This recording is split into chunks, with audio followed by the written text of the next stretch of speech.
मैं Namrata, botany department from graduate school college for women. आज हम डिस्कस करेंगे नदन ब्लॉटिंग के बारे में, जो UG semester 5 honours and 6 DSC का पोर्शन है। लास्ट क्लास में हमने साधन ब्लॉटिंग के बारे में पढ़ाया था। तो जिस तरह साधन ब्लॉटिंग में साइंटिस्ट के नाम पर उसका नाम पड़ा था, यहाँ पर वैसी कोई बात नहीं है। यहाँ पर कोई साइंटिस्ट के नाम पर इसका नाम नहीं पड़ा है। वहाँ डीएनए और आरएनए, तो डीएनए का जैसे साधन ब्लॉटिंग नाम हुआ, तो उसी के अनुसार इसका भी नाम, डायरेक्शन के नाम पर इसका नाम पड़ गया नदन ब्लॉटिंग। मीन्स डीएनए और आरएनए में दोनों में एक दूसरे का कॉम्प्लीमेंट्री होता है, तो इसलिए उसका नाम सदर्न था, तो इसका नाम नॉर्थ हो गया, तो हो गया नॉर्दर्न ब्लॉटिंग। अब हम लोग समझते हैं कि नॉर्दर्न ब्लॉटिंग क्या है, क्यों होता है और कैसे होता है। तो जो साधन ब्लॉटिंग हम लोगों ने पढ़ा था, उसमें और नॉर्दर्न ब्लॉटिंग में बहुत सारी सिमिलरिटीज़ हैं। मोर और लेस दोनों इक्वल ही प्रोसेस द्वारा होता है, लेकिन कहीं कहीं डिफरेंस है जो हम क्लियर करते जाएंगे। जो हमारा न्यूक्लियस है, न्यूक्लियस के अंदर डीएनए होता है। तो जो डीएनए का हम क्या करते हैं, ट्रांसक्रिप्शन करते हैं। जब प्रोटीन सिंथेसिस का प्रोसेस होता है तो ट्रांसक्रिप्शन होता है, और ट्रांसक्रिप्शन में उसका जो मैसेज लेके चलता है मैसेंजर आरएनए, फिर उसका ट्रांसलेशन होता है और प्रोटीन का सिंथेसिस होता है। तो इस तरह से डीएनए की जो स्ट्रक्चर है, जो जीनोमिक जो सीक्वेंस है, उसको वो किस तरह से अपने आप को एक्सप्रेस करता है, मैसेंजर आरएनए किस तरह से उसको कोड कर रहा है, और किस तरह से प्रोटीन का सिंथेसिस हो रहा है, तो किस तरह से कोई जीन अपने आप को एक्सप्रेस कर रहा है, आज हम लोग उसके बारे में पढ़ेंगे। उसके लिए हमको मैसेंजर आरएनए की ज़रूरत पड़ती है। तो जब हम मैसेंजर, जैसे सपोज कीजिए कि हम कोई मेडिसिन लिए, और मेडिसिन लेने के बाद हम देखते हैं, जब रिसर्च का वर्क होता है तो हम लोग देखते हैं कि उस मेडिसिन का असर जीन पर किस तरह पड़ रहा है, कौन से जीन अपने आप को एक्सप्रेस कर रहे हैं, कौन से जीन अपने आप को एक्सप्रेस नहीं कर पा रहे हैं। तो उस तरह से जब स्टडी हम लोग करते हैं, तो वो स्टडी हम लोग कैसे करेंगे, जब तक प्रोटीन का सिंथेसिस नहीं होगा तो हम नहीं कर पाएंगे। तो इसीलिए मैसेंजर आरएनए की नॉर्दर्न ब्लॉटिंग या मैसेंजर आरएनए की ब्लॉटिंग की ज़रूरत पड़ती है। दूसरी बात है कि जिस तरह से जैसे हम लोग साधन ब्लॉटिंग में हमने प्रोब का इस्तेमाल किया था, उसी सब सेम प्रोसेस इसमें भी चलेगा। इसमें भी प्रोब का इस्तेमाल हम लोग करेंगे, और जो प्रोब रहेगा वो उसका कॉम्प्लीमेंट्री रहेगा, और प्रोसेस को हम लोग करेंगे। तो इस तरह से जब कोई जीन अपने कैरेक्टर को एक्सप्रेस कर रहा है, तो वो जो उसका जो लेवल है, एक्सप्रेशन का जो लेवल है, क्या वो ज़्यादा एक्सप्रेस कर रहा है, क्या वो कम एक्सप्रेस कर रहा है, तो उस लेवल को जब हम लोग स्टडी करते हैं तो हम लोग नॉर्दर्न ब्लॉटिंग का प्रोसेस करते हैं। तो इस प्रोसेस में हम लोग क्या करते हैं कि आइसोलेट करते हैं मैसेंजर आरएनए को, क्योंकि सेल के अंदर मिक्सचर ऑफ आरएनए है। तो मिक्सचर ऑफ आरएनए से जिसका हमको टारगेट, जो हमारा आरएनए है, जो हमारा जीन ऑफ इंटरेस्ट है, जो टारगेट जीन है, उसको मैसेंजर आरएनए को हम लोग आइसोलेट करते हैं। और आइसोलेट करने के बाद हम लोग उसको डिटेक्ट करते हैं, उसके एक्सप्रेशन को डिटेक्ट करते हैं कि वो स्पेसिफिक जो आरएनए है कितनी क्वांटिटी में अपने कैरेक्टर को एक्सप्रेस कर रहा है, कैरेक्टर को एक्सप्रेस कर भी रहा है कि नहीं कर रहा है। तो हम लोग यहाँ क्वांटिटी देखते हैं कि एक्सप्रेशन का क्या लेवल है उसका। तो जैसे मान लीजिए हमारा टारगेट टिश्यू है, तो टारगेट टिश्यू है, तो जैसे हम लोग साधन ब्लॉटिंग में पढ़े थे कि अगर टारगेट है तो हम लोग उसका जो जेनेटिक मेकअप है उसके बारे में हम जानते हैं। तो जैसे सपोज कीजिए कि यहाँ पर जो भी हमारा जो टारगेट है उसका जेनेटिक मेकअप है हमारा एडेनिन, साइटोसिन, यूरेसिल, क्योंकि मैसेंजर आरएनए की हम लोग बात करते हैं तो इसलिए हम यहाँ यूरेसिल की बात करेंगे, गुआनिन, एडेनिन। अब मान लीजिए कि अगर हम इस टारगेट आरएनए की का जो प्रोब बना के तैयार करें, जैसे हम लोगों ने किया था साधन ब्लॉटिंग में, तो इसका जब हम प्रोब बनाते हैं तो क्या होता है कि देखिए यहाँ अगर आरएनए का हम प्रोब बना रहे हैं तो UGG, एडेनिन, ये सब मिलेगा। उसके बाद हम अगर डीएनए का प्रोब बनाते हैं तो thymine, guanine, thymine, cytosine, thymine मिलेगा। तो इस तरह से हम जो हमारा जीन है, जो टारगेट आरएनए है, उस टारगेट आरएनए का हम प्रोब बना के तैयार करते हैं। मेनली यहाँ होता क्या है कि यहाँ पर जनरली हम लोग टारगेट जो प्रोब जो है वो टारगेट आरएनए के लिए हम डीएनए का प्रोब ही इस्तेमाल करते हैं। अब सपोज कीजिए कि ये डीएनए का प्रोब है। अब उस लास्ट क्लास में भी हमने बताया था कि उसके लिए एक डिटेक्टर का इस्तेमाल होता है, तो यहाँ पर एक डिटेक्टर लगा हुआ। अब ये डिटेक्टर या तो फ्लोरेसेंस प्रोड्यूस करेगा, नहीं तो रेडियो एक्टिव डिटेक्टर होगा जिसके थ्रू हम लोग पता लगाएंगे। तो ये हमारा जो सादर्न ब्लॉटिंग में भी सेम प्रोसेस था, नॉर्दर्न ब्लॉटिंग में भी सेम प्रोसेस है। केवल हमको यहाँ पर समझना है कि टारगेट आरएनए के देखना है कि हमारा इसमें जो जिस पर हम लोग वर्क करेंगे वो दैट इज़ आरएनए, और उसका जो कॉम्प्लीमेंट्री हम बनाएंगे वो प्रोब जो रहेगा हमारा डीएनए का। और थर्ड चीज़ इसमें हम लोग क्या देखेंगे, लेवल ऑफ जीन एक्सप्रेशन, कि इसमें हम लोग स्टडी करेंगे कि किस लेवल में वो आरएनए अपने आप को एक्सप्रेस कर रहा है सेल के अंदर, किस तरह से कितना इंटेंसिटी एक्सप्रेस कर भी रहा है कि नहीं कर पा रहा है। तो इसमें जो फर्स्ट स्टेप है वो क्या करेंगे, पहले हम लोग एक्सट्रैक्ट करेंगे सभी आरएनए को, जितने भी आरएनए की हम लोग को ज़रूरत है उसको ले लेंगे। उसके बाद आरएनए को हम लोग ब्रेक करेंगे। तो जैसे हम लोग सादर्न ब्लॉटिंग में क्या किए थे कि जो डीएनए था उसके टुकड़े में हम किए थे, तो यहाँ पर भी हम लोग इसको स्मॉल फ्रैगमेंट में इसको ब्रेक करेंगे। तो जो आरएनए होता है वो कॉम्प्लेक्स स्ट्रक्चर में रहता है, मीन्स सेकेंडरी स्ट्रक्चर में आरएनए रहता है सेल के अंदर, और हम लोग को क्या करना है, उसका ब्लॉटिंग करना है।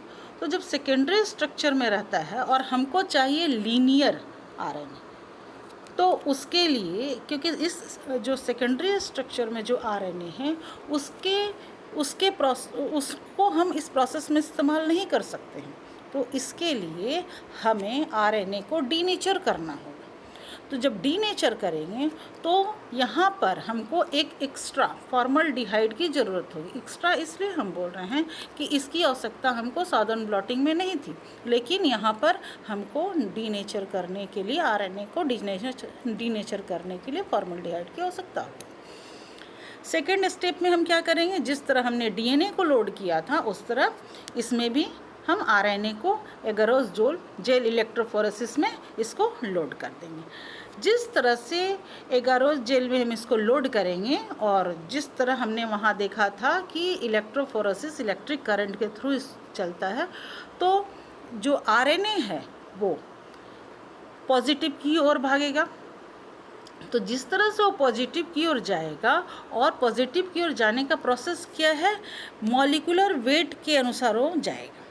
जिस तरह हमने उस सादर्न ब्लॉटिंग में पढ़ा था कि जैसा जिसका मॉलिक्यूलर वेट जैसा है और जो जैसे कम मॉलिक्यूलर वेट का है तो वो दूर की ओर भागेगा। डीएनए निगेटिव था, दूर की ओर भागेगा पॉजिटिव की ओर, और जो भारी था वो इस वेल के पास ही रह जाएगा। उसी तरह इसमें भी आरएनए को जैसे ही अगर जेल में हम डालेंगे तो वो भी इसी तरह इसका मूवमेंट होगा इस डायरेक्शन में, और जो हल्का है आरएनए यहाँ आ जाएगा, छोटा टुकड़ा वाला, और बड़ा टुकड़ा वाला आरएनए वेल के पास ही रहेगा। अब जो सेकेंडरी जो आरएनए का स्ट्रक्चर है, यहाँ पर जो भी स्ट्रक्चर है हमारा वो क्या है, सेकेंडरी आरएनए का स्ट्रक्चर, जो कॉम्प्लेक्स स्ट्रक्चर आरएनए का। और इस कॉम्प्लेक्स स्ट्रक्चर में हम लोग इस काम को नहीं कर सकते हैं, तो क्या करना है, हमको डीनेचर करना है आरएनए का। तो डीनेचर करने के लिए हमको क्या चाहिए, फॉर्मल्डिहाइड चाहिए।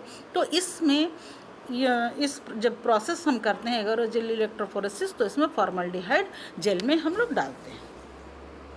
तो जेल में डालने से क्या होगा कि जो आरएनए का जो कॉम्प्लेक्स स्ट्रक्चर है वो रिजॉल्व हो जाएगा। क्लियर। तो जैसे ही रिजॉल्व हो जाएगा तो आरएनए किस फॉर्म में आ जाएगा, लीनियर फॉर्म में आ जाएगा।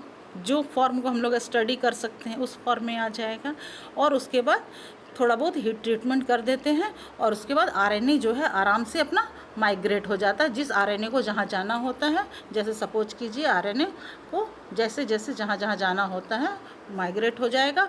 उसके बाद उसका स्टेनिंग करेंगे और उसके बैंड को हम लोग स्टडी करते हैं। ये तो प्रोसेस हो गया। अब नेक्स्ट जो हमारा प्रोसेस है, मेन प्रोसेस ब्लॉटिंग, जिस पर इसका नाम पड़ा है नॉर्दर्न ब्लॉटिंग। अब ब्लॉटिंग के बारे में हम लोग जानते हैं।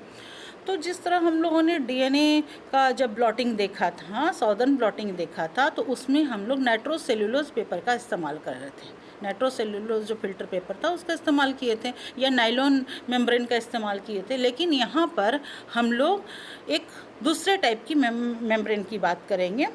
इसका नाम है amino benzyl oxy methyl paper. ठीक है, तो इस फिल्टर पेपर की हम लोग इस्तेमाल करेंगे किसकी जगह? नाइट्रोसेल्यूलोज फिल्टर पेपर की जगह। क्यों?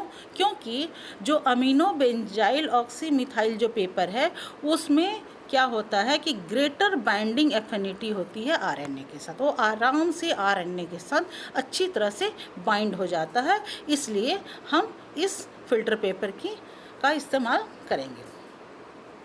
नेक्स्ट स्टेप में हम लोग ब्लॉटिंग करेंगे।